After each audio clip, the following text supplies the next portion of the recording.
আল্লাহ এবার জিজ্ঞেস করেন, ও ফেরেশতা, বলো না আমার বান্দা আমাকে কোনোদিন দেখেছে কিনা।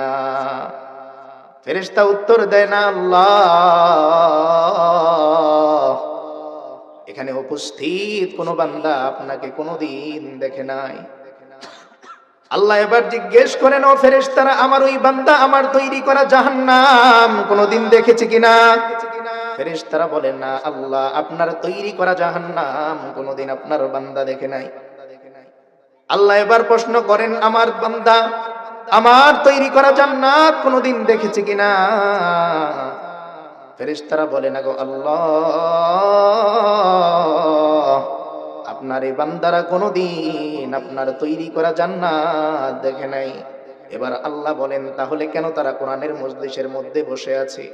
ফেরেশতারা উত্তর দেয়, আপনার ভয়ে আপনার ভালোবাসায় তারা বসে আছে।